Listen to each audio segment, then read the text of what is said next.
Hello everyone, welcome again to the YouTube channel sciences quick bites. पिछली 2 classes में हमने ये पढ़ा है कि इन्वायरमेंट में जो होता है आपका लिविंग थिंग्स और नॉन लिविंग थिंग्स कैसे इंटरेक्ट करते हैं और आपके जो प्लांट्स हैं वो एनिमल्स से कैसे सिमिलर हैं और कैसे डिफरेंट हैं, है ना। और हमने दूसरे चैप्टर में हमने ये पढ़ा कि जो प्लांट्स है वो उनके कौन कौन से पार्ट्स होते हैं, रूट, स्टेम, लीव्स, फ्लावर्स, और वो कैसे प्लांट्स को हेल्प करते हैं उनके फंक्शन करने में, उनके लाइफ को सस्टेन करने में।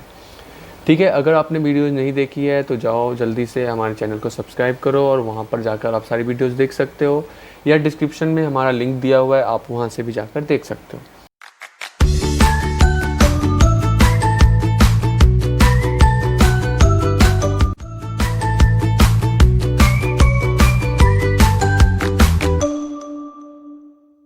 नाउ अब जो है हमने प्लांट्स का पढ़ लिया। अब एनिमल्स में हमारे ह्यूमन बीइंग्स के बारे में पढ़ेंगे, हम अपनी बॉडी के बारे में पढ़ेंगे। यूनिट 2 जो है वो हमारे आवर बॉडी के बारे में है।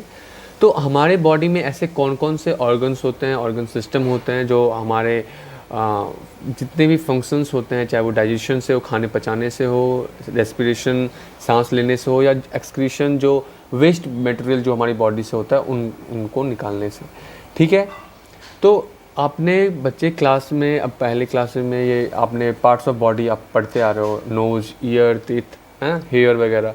तो उनमें आपने कुछ इंटरनल ऑर्गन्स का भी पढ़ा होगा। इंटरनल ऑर्गन्स वैसे ऑर्गन्स होते हैं जो क्या होते हैं कि आपके शरीर के अंदर पाए जाते हैं, आंतरिक भाग में पाए जाते हैं। ठीक है, इंटरनल जो आपको बाहर से नहीं दिखते, जैसे कि आपके हार्ट हो गए, किडनी हो गया, स्टमक हो गया, लंग्स हो गया, लीवर हो गया, ये सारे क्या होते हैं आपके बॉडी के अंदर पाए जाते हैं। That's why they are called as internal organs. ठीक है, तो आपने ये सुना होगा कि जो स्टमक होता है, पेट का काम क्या है, खाना पचाने का। जो भी आप खाना खाते हो वो कहाँ जाता है, पेट में जाता है ना। ये आप जानते हो स्टमक का काम क्या है, खाने पचाने। डाइजेशन का मतलब होता है खाने को पचाना। ठीक है, किडनी जो होता है वो आपके ब्लड से, आपके खून से जो भी वेस्ट मटेरियल होता है, जो भी गंदे पदार्थ होते हैं जो आपको यूजफुल, आपके लिए यूजफुल नहीं है, आपकी बॉडी के लिए हार्मफुल है, उनको क्या करता है, वो फिल्टर का क्या करता है, काम करता है, उनको छानता है। ठीक है, किडनी से। तो उसके बाद फिर आता है हार्ट।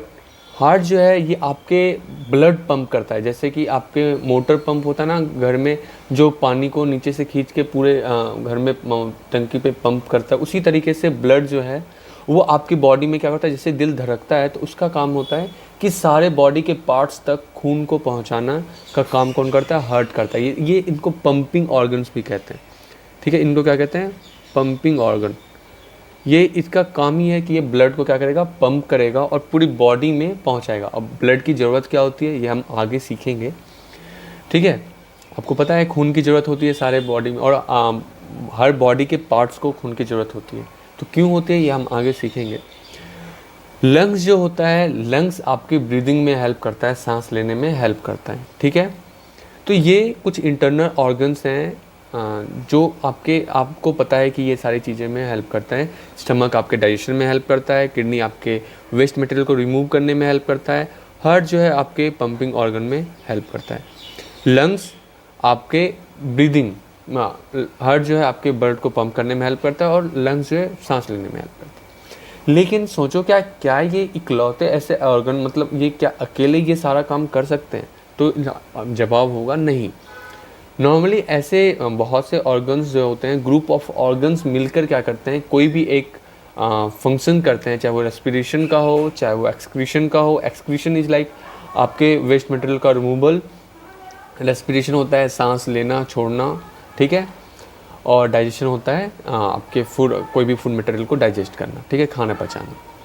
तो ये सारे जो ऑर्गन्स होते हैं वो आपस में मिलकर कोई एक पर्टिकुलर काम करते हैं, उन्हीं को हम लोग क्या कहते हैं, ऑर्गन सिस्टम कहते हैं।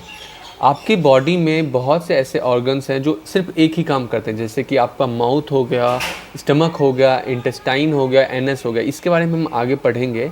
ये सारा मिलकर इनका क्या काम होता है कि सिर्फ आपके खाने पचाने का ही काम होता है, इसीलिए उनको डाइजेस्टिव सिस्टम कहते हैं। उसी तरीके से वो ग्रुप ऑफ ऑर्गन्स जो आपको रेस्पिरेशन में हेल्प करता है, उनको हम लोग क्या कहते हैं, रेस्पिरेटरी सिस्टम कहते हैं। या ग्रुप ऑफ ऑर्गन्स जो आपको वेस्ट मटेरियल को रिमूवल में हेल्प करते हैं, वेस्ट मटेरियल का रिमूवल में हेल्प करते हैं, that helps in removal of waste material from the body, उनको क्या कहते हैं, एक्सक्रीटरी सिस्टम कहते हैं। ठीक है।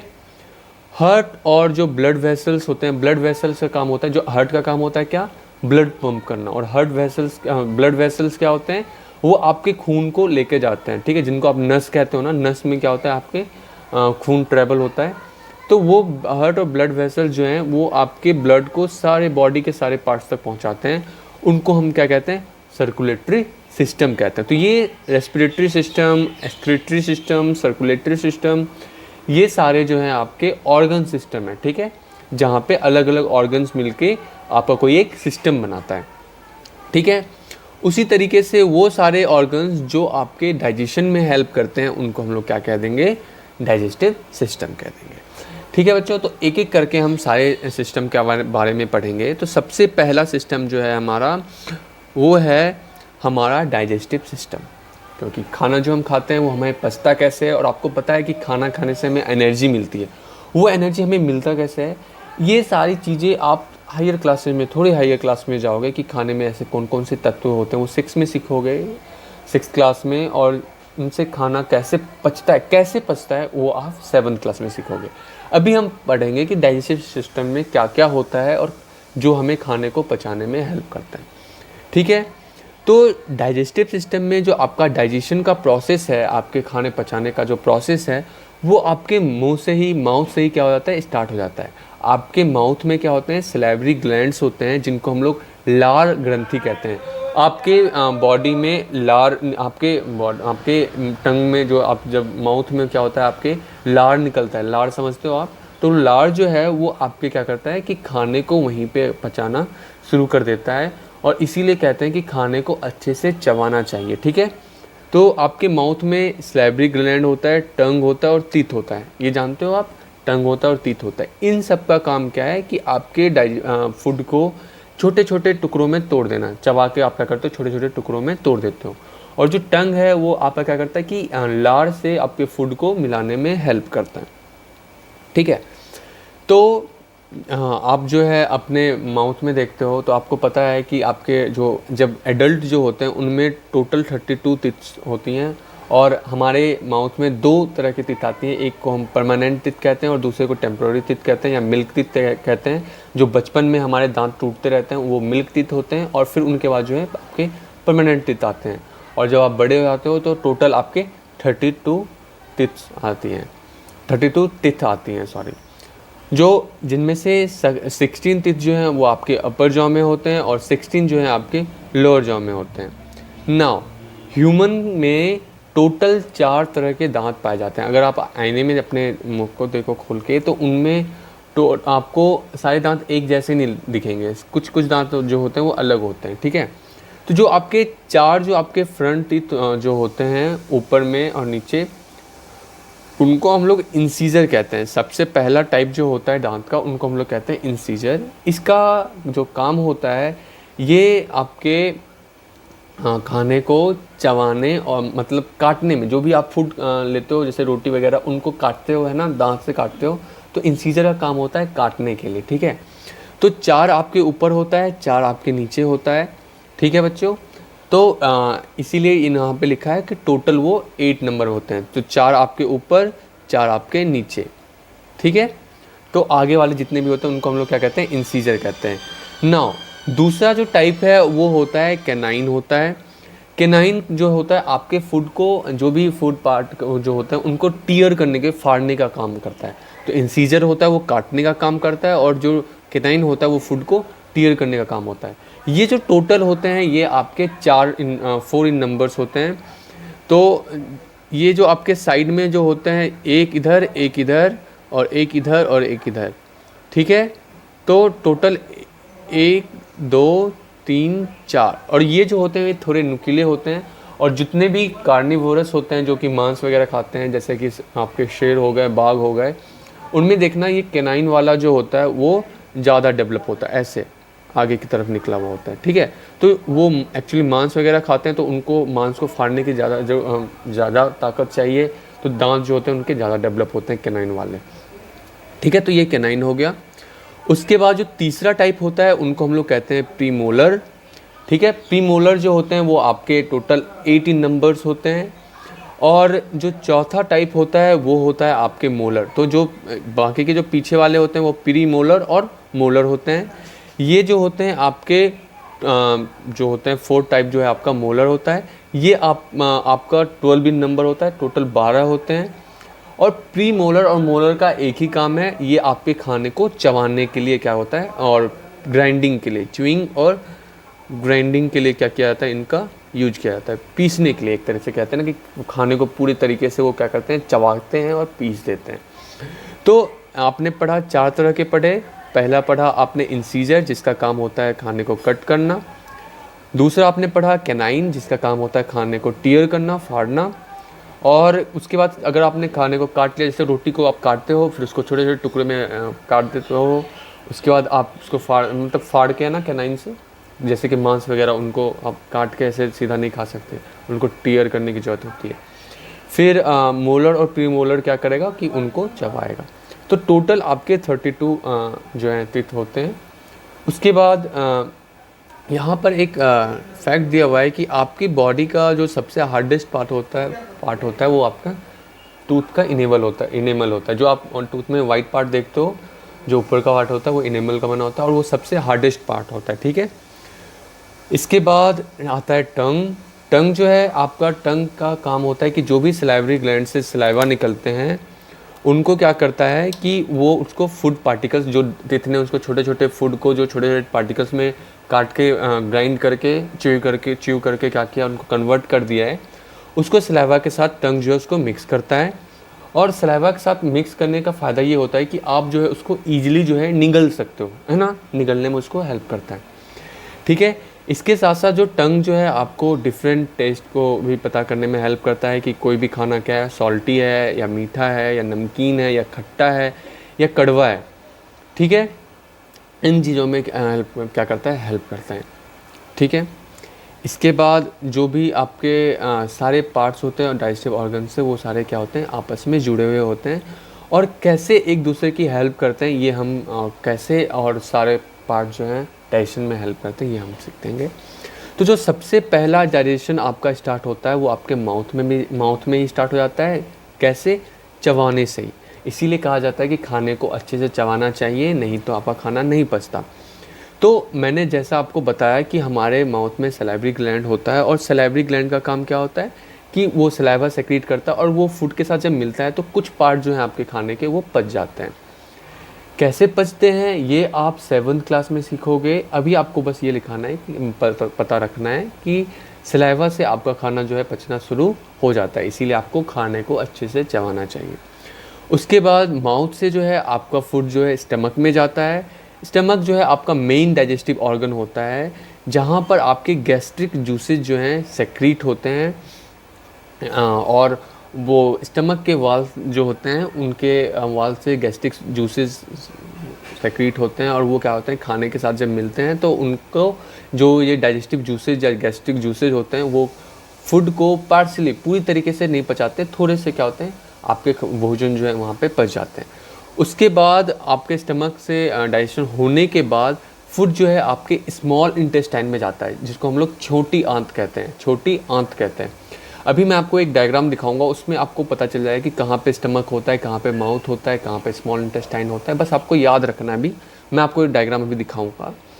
फिर वहाँ पे जो स्मॉल इंटेस्टाइन होता है उसमें एक पेनक्रियाज होता है। पेनक्रियाज जो होते हैं उनसे पेनक्रियाटिक डक्ट से क्या होता है कि सर्टेन जूसेज आते हैं, डाइजेस्टिव जूसेज आते हैं जो फूड के साथ मिलता है और उनको डाइजेस्ट करता है। और स्मॉल इंटेस्टाइन में ही जो भी भोजन में डाइजेशन के बाद जो भी पोषक तत्व होते हैं, जिनमें प्रोटीन्स होता है, आपके फैट्स वगैरह होते हैं, कार्बोहाइड्रेट्स होते हैं, वो सारे स्मॉल इंटेस्टाइन में क्या हो जाते हैं, एब्जॉर्ब हो जाते हैं और वो खून में मिल जाता है। और आपके सारे पोषक तत्व जो आप खाने में खाते हो वो आपके ब्लड में मिल जाता है और वो ब्लड के थ्रू सारे बॉडी पार्ट में पहुंच जाता है जहाँ पे आपको ज़रूरत होती है, ठीक है। इसके बाद जो ये थोड़ा सा उल्टा हो गया है, लेकिन जो आपका जो स्मॉल इंटेस्टाइन के बाद जो है आपका अनडाइजेस्टेड फूड जो बचा हुआ खाना होता है वो आपके लार्ज इंटेस्टाइन में जाता है, ठीक है। तो स्मॉल इंटेस्टाइन के बाद जो है फूड वो आपके लार्ज इंटेस्टाइन में जाता है, जहाँ से फूड से जो है लार्ज इंटेस्टाइन क्या करता है कि वाटर को, बचे खिंचे जो भी वाटर होते हैं उनको एब्जॉर्ब करता है, ठीक है। तो लार्ज इंटेस्टाइन क्या करता है, वाटर को एब्जॉर्ब करता है और उसके बाद जो भी अनडाइजेस्टेड फूड है, जो खाना नहीं पचा, वेस्ट मटेरियल रह गया, वो आपके एनस के थ्रू क्या होता है, एनस के थ्रू आपके बॉडी से एक्सक्रीट आउट हो जाता है, निकल जाता है। ठीक है। तो इसीलिए कहा जाता है कि आपको जो हमेशा जो फूड है वो फ्रेश और हेल्दी खाना चाहिए, क्योंकि उनसे आपके पोषक तत्व होते हैं। और फिक्स टाइम पे खाना चाहिए, एक टाइमिंग होनी चाहिए, ब्रेकफास्ट खाना चाहिए, फिर लंच करना चाहिए। आपको बैलेंस डाइट खाना चाहिए, है ना। आपको एक बैलेंस डाइट खाना चाहिए। बैलेंस डाइट का मतलब कि आपको एक संतुलित आहार खाना चाहिए। ये नहीं कि सिर्फ आप चाउमीन ही खाए जा रहे हो, सिर्फ आप रोटी ही खाए जा रहे हो या सिर्फ चावल ही खाए जा रहे हो, तो वो अच्छा नहीं होता। आपको फूड को जो है प्रॉपरली च्यू करना चाहिए, चबा के खाना चाहिए, क्योंकि आपने पढ़ा कि आपके जो फूड का डाइजेशन होता है वो आपके माउथ से ही शुरू हो जाता है। तो जितना अच्छा आप चबाओगे आपका खाना उतना ज़्यादा पचेगा। और आपको सफिशिएंट अमाउंट ऑफ वाटर पीना चाहिए, ना तो कम पीना चाहिए ना ही ज़्यादा पीना चाहिए, क्योंकि आपके जो वाटर होते हैं वो डाइजेशन में हेल्प करते हैं। ठीक है।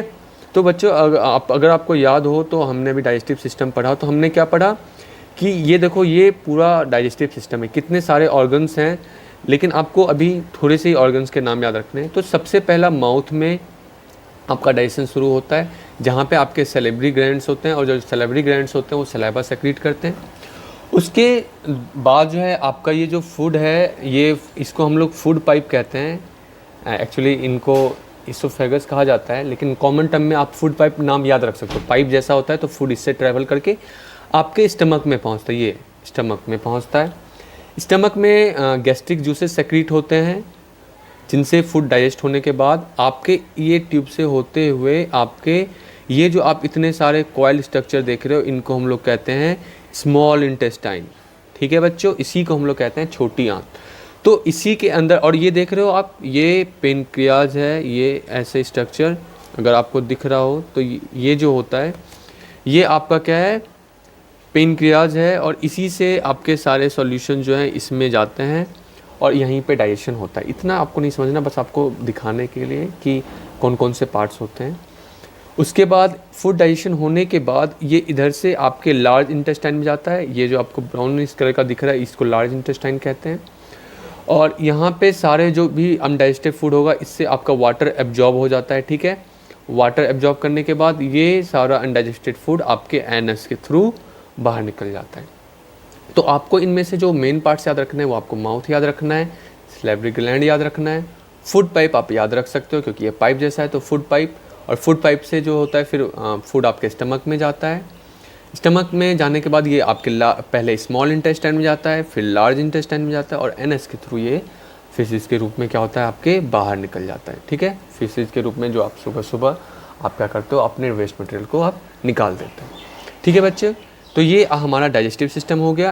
तो आज हम यहीं तक पढ़ते हैं। आई होप कि आपको डाइजेस्टिव सिस्टम समझ में आया हो। अगर आपको वीडियो अच्छी लगे तो लाइक करना और सब्सक्राइब करें हमारे चैनल को। अगली क्लास में हम और दूसरे रेस्पिरेटरी सिस्टम के बारे में पढ़ेंगे। तब तक के लिए अपना ध्यान रखिए, ऐसे पेंडेमिक कंडीशन में सेफ रहिए। Thank you.